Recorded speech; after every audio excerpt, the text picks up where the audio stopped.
In the age of social media censorship, questioning whether or not the Earth is a globe has been deemed harmful thought. But why is this? We seem to be conditioned to think that the issue has been scientifically settled. But this is not the case. Our most popular scientists recognize that the geocentric model, where the Earth is at the center of the universe, is observably accurate.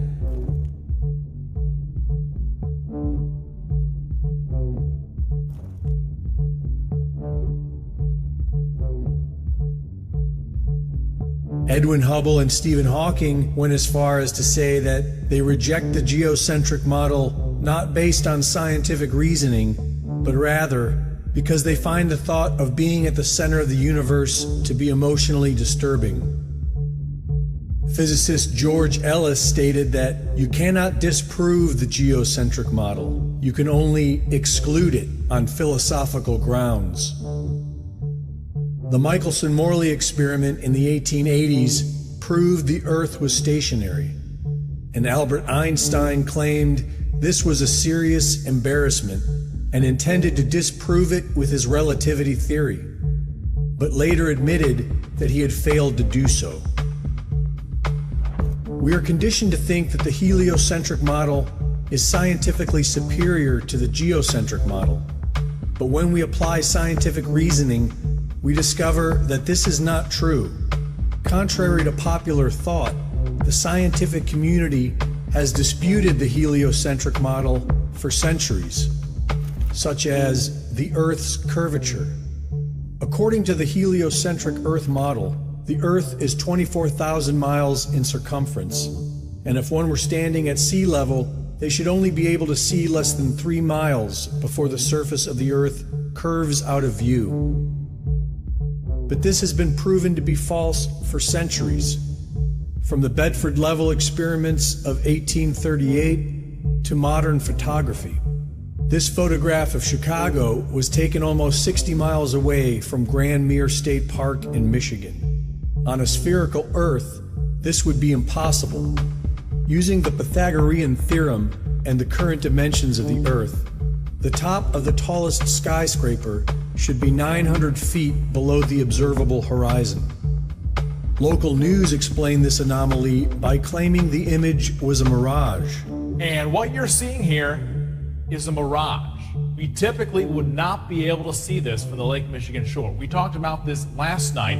Conditions are right on the lake that we're actually seeing a mirage. They claimed that somehow light refraction and perfect weather conditions are responsible for creating a photorealistic mirage of the Chicago skyline appearing to sit on the flat horizon from almost 60 miles away. Anomalies in the Earth's curvature can also be found in old lighthouses, able to be seen for several miles past what is possible on the heliocentric model, and weapons guidance systems that are capable of sighting targets that would only be possible on a flat plane. We are accustomed to observing ships disappearing over the curve, but with modern consumer cameras, we can observe that this seems to be an optical illusion based on light reflection and the laws of perspective.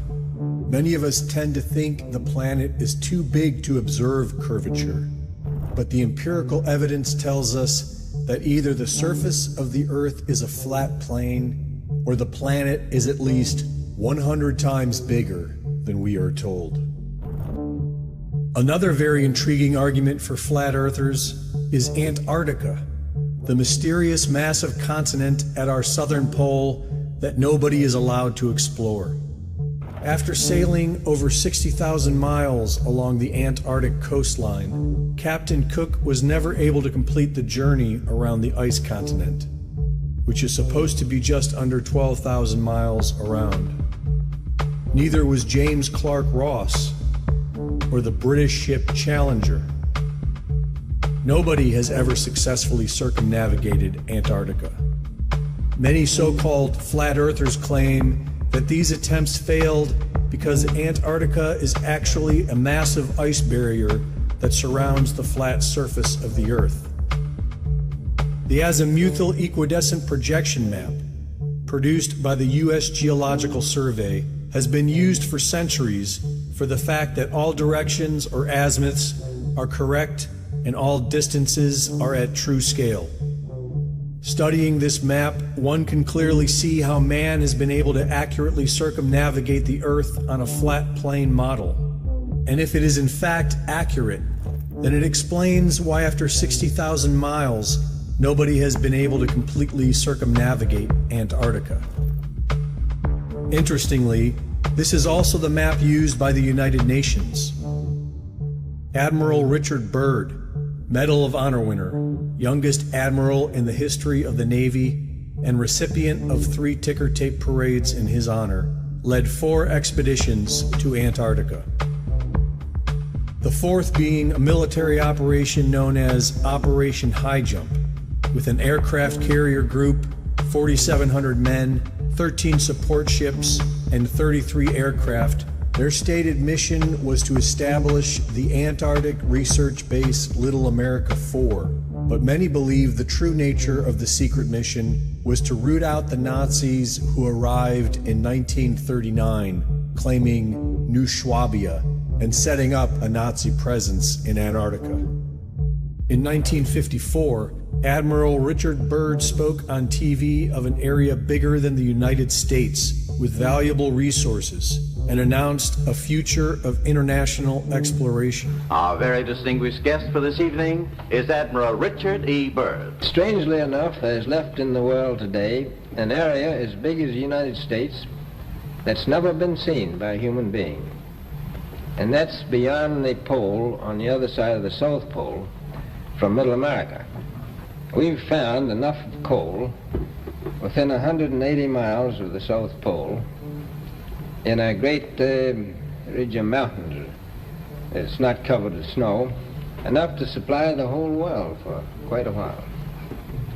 And I think it's quite astonishing that there should be an area as big as that unexplored. That's a tremendous So challenge. there's a lot of adventure left down at the bottom of the world. Well, Admiral, do you hope to see that? I do. So I'm willing to say to you that there will be a number of expeditions that will follow, I think, year after year, at the bottom of the world, because the government has really become interested. But this never happened.